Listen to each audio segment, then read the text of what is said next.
અને જય મહાદેવ. કેમ છો બધા? મારી ચેનલ એચએનએસ ફૂડ સ્ટેશનમાં તમારું સ્વાગત છે. આજે આપણે બાફ્યા વગર એકદમ નવી જ રીતે સકરિયાની ખીર બનાવીશું. આ સકરિયાની ખીર એટલી ટેસ્ટી થઈ છે અને સાથે સાથે તે બનાવવી ખૂબ જ સહેલી છે. એટલે તમે એક વખત આ રીતે ખીર બનાવશો ને પછી વારંવાર તમે આ જ રીતે ખીર બનાવવાનું પસંદ કરશો. તો ચાલો આ એકદમ ટેસ્ટી અને ખૂબ જ સરળતાથી બનતી સકરિયાની ખીર બનાવવાની શરૂઆત કરીએ.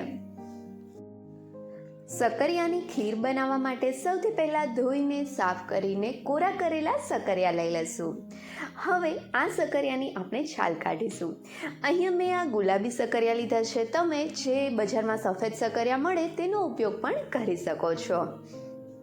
સકરિયાની છાલ કાઢ્યા પછી તેમાં જો કોઈ કાળો ભાગ અથવા તો થોડો ઘણો બગડેલો ભાગ હોય તો તેને ચપ્પુની મદદથી કાઢી લેશું.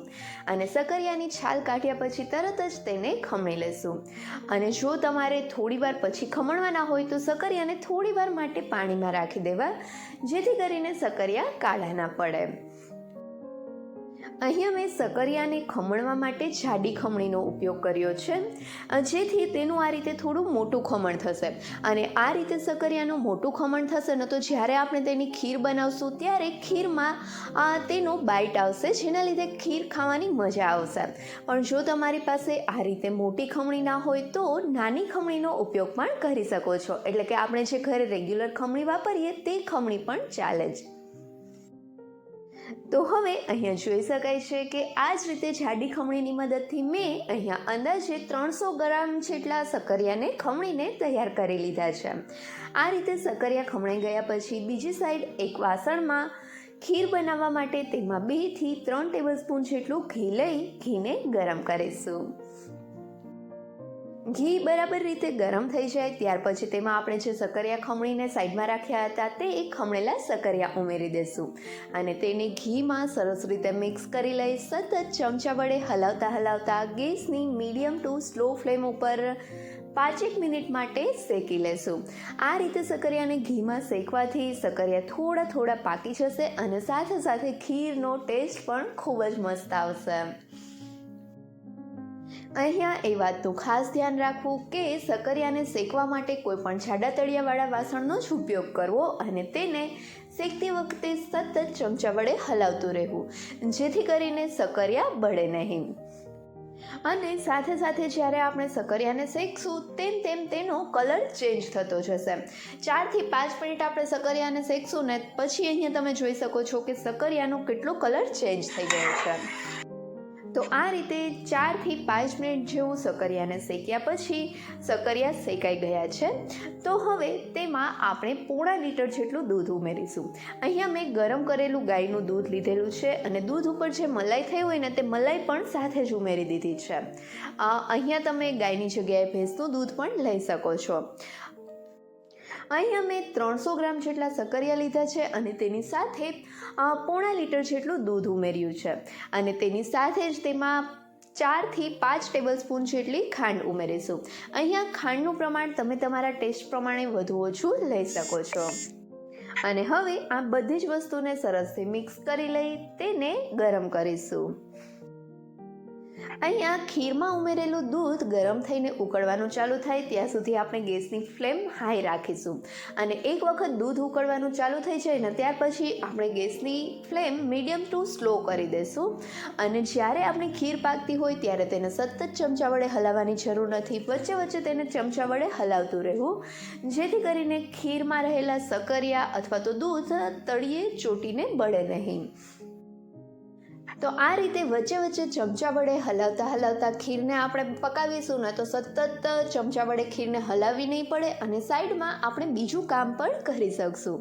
અને આપણી આ ખીર પાકે ને ત્યાં સુધીમાં જો હજી સુધી તમે મારી ચેનલને સબસ્ક્રાઈબ નથી કરી તો નીચે આપેલા સબસ્ક્રાઈબ બટન પર પ્રેસ કરો અને બાજુના બેલ આઇકન પર ક્લિક કરો, જેથી તમને મારા નવા વિડીયોનું નોટિફિકેશન મળતું રહે. આ ખીરને અંદાજે 10થી 12 મિનિટ જેવું ઉકાળ્યા પછી આપણે ખીરને ચેક કરીએ. તો ખીરમાં રહેલા સકરિયાને આપણે ચેક કરી લઈએ. તો હાથ વડે મેશ કરીએ તો અહીંયા જોઈ શકાય છે કે આપણા આ સકરિયા સરસથી બફાઈ ગયા છે.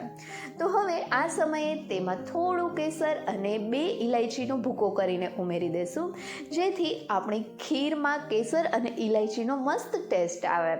અહીંયા તમે ઇલાયચીની સાથે સાથે થોડો જાયફળનો ભૂકો પણ ઉમેરી શકો છો, પણ તે ટોટલી ઓપ્શનલ છે. અને હવે આ ઇલાયચી પાવડર અને કેસરને સરસથી મિક્સ કરીને ફરીથી 3થી 4 મિનિટ માટે ઉકળવા દઈશું, જેથી કરીને ઇલાયચી અને કેસરનો ફ્લેવર ખીરમાં મસ્ત રીતે એબ્ઝોર્બ થઈ જાય. તો ફરીથી ગેસની સ્લો ફ્લેમ ઉપર જ વચ્ચે વચ્ચે ચમચા વડે હલાવતા ખીરને પકાવીશું. 3થી 4 મિનિટ જેવું ખીરને ઉકાળ્યા પછી હવે અહીંયા જોઈ શકાય છે કે આપણી ખીરમાં કેસરનો કલર પણ મસ્ત આવી ગયો છે અને ખીર મસ્ત ઘટ પણ થઈ ગઈ છે. અને હજી આ ખીર ઠંડી થશે તેમ વધારે ઘાટી થશે. અને જો તમારે હજી વધારે ઘાટી કરવી હોય તો ખીરને થોડીવાર વધારે માટે ઉકાળવી, અથવા તો ખીર જ્યારે ઉકળતી હોય ને ત્યારે આપણે જે તેમાં સકરિયા ઉમેર્યા છે તે સકરિયાને ચમચા વડે થોડી પ્રેસ કરીને તેનો ભૂકો કરી લેવો, જેના લીધે ખીર વધારે ઘટ થશે. હવે આપણી આ ખીર તૈયાર થઈ ગઈ છે. તો ગેસની ફ્લેમ બંધ કરી તેને ગેસ ઉપરથી નીચે ઉતારીને ઠંડી થવા દેશું. હવે અહીંયા તમે જોઈ શકો છો કે ખીર રૂમ ટેમ્પરેચર ઉપર ઠંડી થઈ ગઈ છે. આ ખીરને તમે રૂમ ટેમ્પરેચર ઉપર અથવા તો ગરમા ગરમ અથવા તો ફ્રીઝમાં રાખીને ઠંડી કરીને પણ સર્વ કરી શકો છો. આ ખીર ઠંડી અથવા તો ગરમ બંને રીતે ખાવાની ખૂબ જ મજા પડે છે. તો ચાલો આ ઠંડી થયેલી ખીરને સર્વિંગ બાઉલમાં લઈ બદામની કતરણ, પિસ્તા અને થોડો દૂધનો મસાલો લઈ તેનાથી ગાર્નિશ કરીને સર્વ કરીશું. આ દૂધનો મસાલો ખીરમાં થોડો ઉમેરવાથી ખીર વધારે ટેસ્ટી બને છે. દૂધનો મસાલો જો તમારે ઘરે બનાવવો હોય ને તો તેની રેસીપી લિંક હું નીચે ડિસ્ક્રિપ્શન બોક્સમાં આપું છું, જેને જોઈને તમે આ દૂધનો મસાલો ખૂબ જ ઓછા ખર્ચે અને ઘરે રહેલી વસ્તુનો જ ઉપયોગ કરીને ખૂબ જ સરળતાથી બનાવી શકશો. તો તૈયાર છે આપણી આ વ્રત અને ઉપવાસમાં ખાઈ શકાય તેવી ફરાળી સકરિયાની ખીર. અહીંયા તમે જોઈ શકો છો કે આપણી આ ખીર કેટલી મસ્ત બની છે, જોઈને જ ખાવાની ઈચ્છા થઈ જાય. અને જે આપણે સકરિયાને ખમણીને ઉમેર્યા છે ને તેનું બાઈટ તો ખીરમાં એટલું મસ્ત આવે છે ને કે ખાવાની એકદમ મજા પડી જાય. તો હવે તમે પણ આ રીતે એક વખત સકરિયાની ખીર જરૂરથી ટ્રાય કરજો અને મને કમેન્ટ કરીને કહેજો કે તમને આ રેસીપી કેવી લાગી. જો રેસીપી ગમી હોય તો વિડીયોને લાઇક કરજો અને તમારા ફ્રેન્ડ સાથે શેર પણ કરજો. અને હા, મારી ચેનલને સબસ્ક્રાઈબ કરવાનું ભૂલતા નહીં. Thank you.